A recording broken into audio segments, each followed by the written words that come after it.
stacking strategies.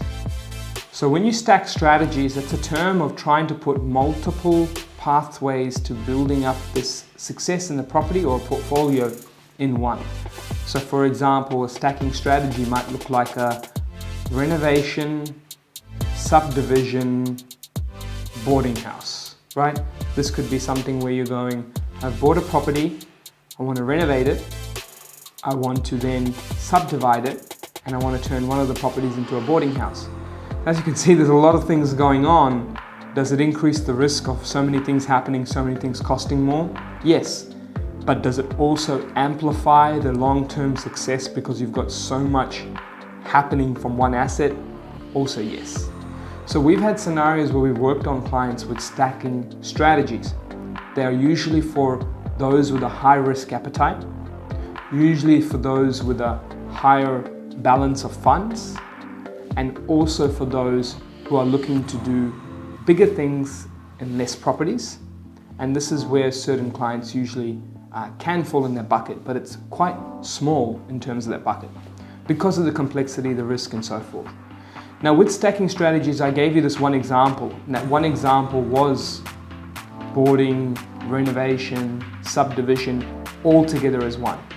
And why that's an important example to raise is this particular case study that we're coming together on as we go through. And with that, part one was buying that property sub 400K in a major regional city. With that property, very bad condition, 3-bed, 1-bathroom. We brought it up to scratch as part of a renovation process and changed it from a 3-bed, 1-bath to a 4-bed, 2-bath. Now, sometimes it can take a little bit of time for valuers to recognize this. They did recognize the uplift. We broke even with a slight bit of profit, around 1.5 times return on our renovation portion of spend. Now, there's also the other portion of spend, which was the boarding conversion and so forth, which we haven't quite broken even on yet, but that will come through our market growth as well as our cash flow returns that we're trying to get from this conversion. Now with this boarding conversion, that's going to then increase our rental yields from mid-4s to about 7 to 8 plus. And that's also going to give us multiple tenants, constant stream of tenants. And because we're working with a property manager, they'll specialize in being able to make sure that it's all happening and keeping it in play.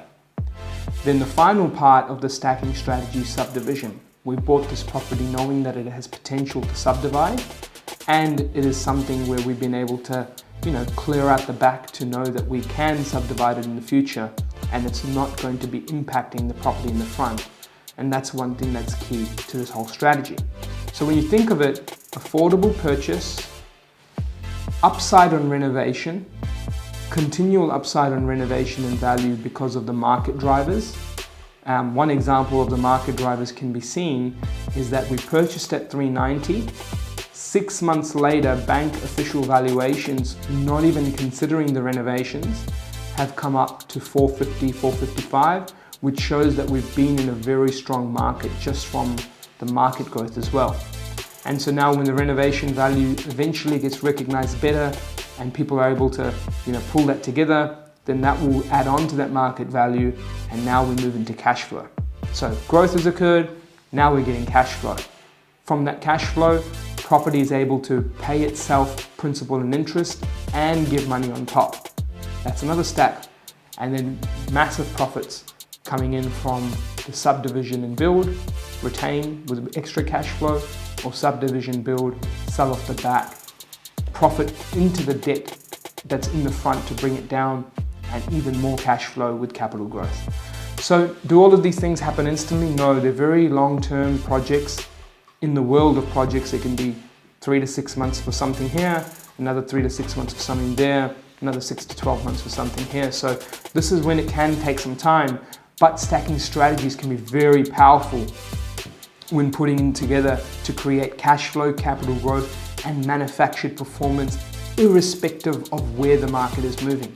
The fact that the market's moved close to 10% in rises for our client in that 6-month period, just from revaluing 390 purchase at 450, from just desktop valuations or external walk, that's powerful in itself. So this is an example of stacking strategies, and as you're building your portfolio, there may come a time where stacking strategies may come together for you and they'll really help out. Other parts could be not just the boarding example, but just could be buying land, subdivide, retain. Now you've got the profits sitting in the retain, so the debt to value is like smaller, and also the cash flow may be greater because of that debt to value and the higher rents through building. So that's another example of buying land, subdividing, building to retaining. So the stacking strategy there is location, buying the land in affordable areas, subdivision, and then retaining, so cash flow.